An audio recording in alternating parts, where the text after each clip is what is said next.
रतन टाटा एक ऐसा नाम है जिसे भारत में हर कोई सम्मान और गर्व के साथ लेता है। उनका जीवन प्रेरणादायक और उपलब्धियों से भरा रहा है।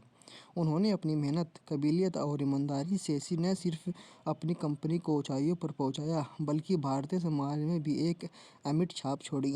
रतन टाटा का जीवन केवल एक बिजनेसमैन का ही नहीं था, बल्कि वह एक ऐसे व्यक्ति थे जिन्होंने अपने काम से सामाजिक उत्थान और मानवीय मूल्यों को बढ़ावा दिया। प्लीज़ दोस्तों, इस वीडियो को एक लाइक कर दीजिए, आपको अपने मम्मी पापा की कसम। उनका जीवन सफ़र हमेशा समाज की भलाई और देश के विकास के लिए समर्पित रहा है। लेकिन हर महान व्यक्ति की तरह उन्हें भी एक दिन इस संसार से जाना था, और जब रतन टाटा ने अपने जीवन के आखिरी चरण में प्रवेश किया, तब उन्होंने इसे बड़े ही सम्मान और शांतिपूर्ण ढंग से स्वीकार किया। रतन टाटा का जन्मदिन हमेशा उनके परिवार, दोस्तों और उनके साथ काम करने वालों के लिए एक खास अवसर रहा है। लेकिन जब उन्हें यह एहसास हुआ कि यह शायद उनका आखिरी जन्मदिन हो सकता है, उन्होंने इसे खास बनाने का फैसला किया। रतन टाटा के करीबी दोस्त और सहयोगी जानते थे कि वह अपनी निजी ज़िंदगी को लेकर हमेशा बहुत ही सादगीपूर्ण रहे हैं। उनका जीवन बाहरी दिखावे से दूर और आंतरिक संतुष्टि की ओर रहा है। उन्होंने अपने अंतिम जन्मदिन को बड़े धूमधाम से नहीं मनाया, बल्कि इसे अपने बेहद करीबी दोस्तों और परिवार के साथ शांति और सादगी में बिताया। रतन टाटा के इस आखिरी जन्मदिन में उनके एक खास दोस्त मौजूद था, जिसका नाम सनातन नायडू था। वह उसके दोस्त के रूप में हमेशा उनके साथ खड़ा रहता था। रतन टाटा के इस खास दिन पर उनका साथ होना और भी मायने रखता था। सनातनु ने हमेशा रतन टाटा के सामाजिक कार्यों और उनके विचारों का समर्थन किया था, और इस खास मौके पर उनके साथ होना एक भावुक क्षण था। रतन टाटा को इस बात का एहसास हो गया था कि उन्हें जीवन का अंत नज़दीक है। वे इस सच्चाई को बहुत ही शांतिपूर्ण ढंग से स्वीकार कर चुके थे। रतन टाटा ने कभी अपने जीवन में दिखावा नहीं किया, और न ही उन्होंने अपने अंतिम दिनों को लेकर किसी तरह की नाटकीयता दिखाई। वे हमेशा कहते थे, हम सबको एक दिन जाना है, लेकिन यह मायने नहीं रखता कि हम कैसे जाते हैं। उन्होंने इस सोच को अपने जीवन के आखिरी दिनों में भी पूरी तरह अपनाया। रतन टाटा जानते थे कि उनकी स्वास्थ्य स्थिति धीरे धीरे कमज़ोर हो रही है और किसी भी समय कुछ भी हो सकता है, लेकिन उन्होंने इसे लेकर कभी चिंता नहीं जताई। इसके विपरीत उन्होंने अपने अंतिम दिनों को सामान्य रूप से जिया। उन्होंने अपने काम को व्यवस्थित किया, अपने दोस्तों और परिवार के साथ समय बिताया और अपने जीवन के उन पहलुओं को संवारने के पर ध्यान दिया जो उनके लिए सबसे महत्वपूर्ण थे।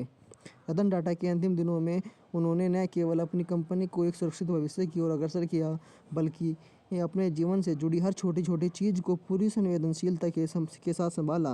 उन्होंने अपने उत्तराधिकारियों के लिए स्पष्ट निर्देश छोड़े, ताकि उन्हें कंपनी टाटा समूह की उसी सिद्धांतों और मूल्यों पर काम करती रहे जिन्हें उन्होंने अपने जीवन भर संजोया था। टाटा समूह केवल एक कंपनी नहीं, बल्कि एक परिवार था जिसे रतन टाटा ने अपने खून पसीने से सींचा था। उनकी इस सोच को आगे बढ़ाने के लिए उन्होंने अपने उत्तराधिकारियों को और सहयोगियों को यह संदेश दिया कि वे हमेशा समाज की भलाई और देश के विकास को प्राथमिकता दें। रतन टाटा ने अपने व्यक्तित्व जीवन के मुद्दों को भी सुलझाया। उन्होंने अपने दोस्तों, सहयोगी और परिवार के सदस्यों से बातचीत की और उन सभी से खुलकर बातें की। उनके जीवन के इस चरण में उन्होंने अपने जीवन के हर किसी हिस्से को संतुलित और व्यवस्थित किया। रतन टाटा के योगदान को न केवल उनके व्यावसायिक दृष्टिकोण से देखा जा सकता है, बल्कि उनके सामाजिक कार्यों के लिए भी उन्हें हमेशा याद किया जाएगा। उनके नेतृत्व में टाटा समूह ने कई नए क्षेत्रों में कदम रखा और वैश्विक स्तर पर अपनी पहचान बनाई। लेकिन उनकी असली पहचान एक ऐसे लीडर के रूप में रही है जो न केवल अपने शेयरधारकों और कर्मचारियों के लिए, बल्कि पूरे समाज के लिए काम करता था। रतन टाटा हमेशा यह मानते थे कि कंपनी का असली उद्देश्य समाज की भलाई में निहित होना चाहिए। उनके नेतृत्व में टाटा समूह ने शिक्षा, स्वास्थ्य और ग्रामीण विकास के क्षेत्र में कई महत्वपूर्ण पहल की। रतन टाटा ने अपने संसाधनों का उपयोग समाज की और वंचित वर्गों की मदद के लिए किया। उनकी सोच थी कि आर्थिक विकास तब तक सही मायने में सफल नहीं हो सकता जब तक कि समाज का हर वर्ग उसका लाभ न उठा सके। रतन टाटा ने टाटा समूह को वैश्विक मंच पर एक मजबूत पहचान दिलाई। उनकी दूरदर्शिता और साहस ने उन्हें जिन चुनौतियों से निपटने में सक्षम बनाया जो उनकी कंपनी के सामने आई, उन्होंने समय समय पर नए नए प्रयोग किए और टाटा समूह को नई ऊंचाइयों तक पहुंचाया। रतन टाटा के जीवन के आखिरी दिनों में सनातनु उनके साथ था। सनातनों ने न केवल उनकी मदद की, न सिर्फ उनके शारीरिक स्वास्थ्य बल्कि मानसिक रूप से भी वह उनके जीवन के इस कठिन समय में एक मजबूत स्तंभ बनकर खड़ा रहा। रतन ने सनातनों के साथ अपने अंतिम दिनों को बिताने का फैसला किया, क्योंकि वह जान गए थे कि सनातनों के साथ उनके जीवन के इस अंतिम चरण को सुकून भरा बना देगा। सनातनों के साथ बिताए गए रतन टाटा जी के आखिरी सबसे ज़्यादा यादगार पलों में से एक थे। दोनों ने एक दूसरे के साथ जीवन के विभिन्न पहलुओं पर चर्चा की और जीवन के उन मूल्यों को याद किया जो उन्होंने हमेशा संयोजित थे। सनातनु रतन टाटा जी को उस समय का समर्थन दिया जब उन्हें इसकी सबसे अधिक आवश्यकता थी। रतन टाटा भले ही शारीरिक रूप से इस दुनिया में चले गए हो, लेकिन उनकी विरासत हमेशा जीवित रहेगी। उनका जीवन उनके कार्य और उनकी सोच वाली पीढ़ियों के लिए मिसाल बनेगी। रतन टाटा ने जिस ईमानदारी, निष्ठा और समाज की भलाई प्रति समर्पण के साथ अपना जीवन जिया, हमें यह सिखाता है कि सच्चाई सफलता वही होती है जो केवल व्यक्तिगत उपलब्धियों तक सीमित न हो, बल्कि समाज और देश की भलाई में भी योगदान दे। उनके जन्मदिन के आखिरी पल जो उन्होंने अपने दोस्तों और करीबी लोगों के साथ बिताए, वे हमेशा याद किए जाएंगे।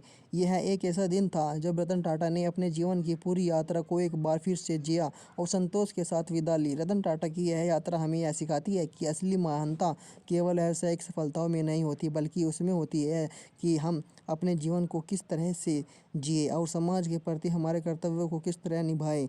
उनके विचार, उनके काम और उनके योगदान हमेशा भारतीय समाज के लिए प्रेरणा का स्रोत बने रहेंगे। धन्यवाद। प्लीज़ इस वीडियो को एक लाइक कर दीजिए दोस्तों। आपको अपने मम्मी पापा की कसम है। Thank you.